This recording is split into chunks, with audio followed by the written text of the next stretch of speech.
I love me South Korean movies. I am not the biggest fan of Netflix movies. So we have Jung-Hee, South Korean movie, Netflix. Let's teeter that scale and see where it lands.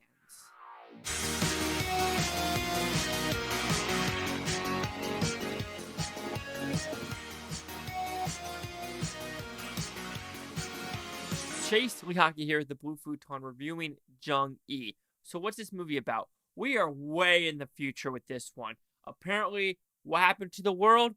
Climate change. And so now we are doing AI programs, and this is where we are making artificial AI. And at this organization, they're trying to make a super soldier. But however, the war is about to end, and we need to shut down this project. But this super soldier is someone who died in battle a long time ago, and guess who is doing the project? The daughter of the mother who passed away. So now we have an emotional connection between AI and human. So, did I like this film? Not so much, unfortunately. This felt like a very wannabe AI versus RoboCop. Through in and throughout. There are some scenes that are like, this is straight out of like 2003's, RoboCop. This is straight out of some 1980s, or iRobot, 1980s RoboCop, and so what was it, 2014 Colin Farrell? That's Total Recall. Joe something for RoboCop. Anyway, Samuel Jackson was in the RoboCop one. Even some scenes where it's like when bodies are coming apart. RoboCop, those AI robots really look like iRobot, so you have those elements to it. But let's talk about the positives. I do think when the action does occur, it is really strong. Some good fight choreography, some good CGI elements, as well as some good acting, but I feel like some of the acting is also a little bit wooden or way overacted at the same point. Also, having the story element of AI versus human with the mother-daughter relationship, yes, I think that's a positive to add some emotional elements to the story. Even though they try to tug on some heartstrings with cancer, I didn't play as well as I think the story wanted to play out. So let's talk about the negatives now, because unfortunately there are not many more positives about this film. It's a carbon copy of so many things that happened before it. I don't want to name so many movies, but you could talk about so many sci-fi films it had borrowed off of. Then let's talk about the acting. You're either emotionless in this movie or you have way too much emotion. There is no in-between in the story.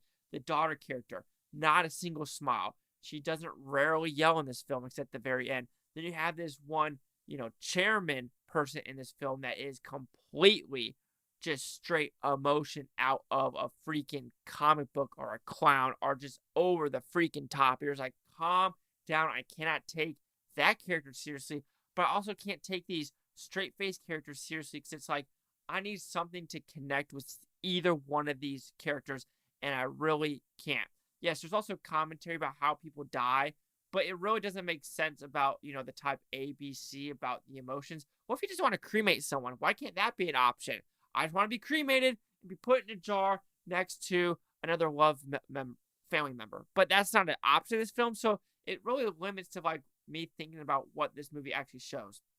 And unfortunately, with the movie about war is never shown in this film. It's really about this AI program, which I understand.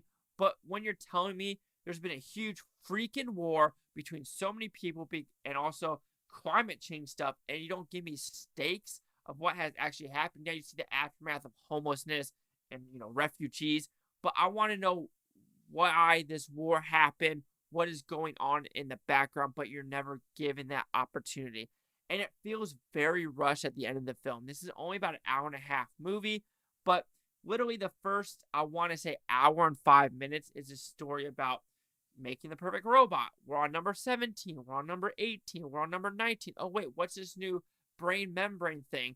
Then all of a sudden, we're at this iRobot RoboCop thing for the last 20 minutes of the film. Like, it is paced weird, and the way the story is told just doesn't fit what needs to be told. So overall, Jung-Hee, yes, it has some fun, interesting elements it carbon copies from other people or other movies, but there's nothing original. It just didn't feel like a complete movie overall. And unfortunately, when you're teetering between really loving South Korean movies and Netflix films, this teeters. There's more weight on a shitty next Netflix film. So Young-E will receive a 2 out of 5 with Futons, which equals that 40%.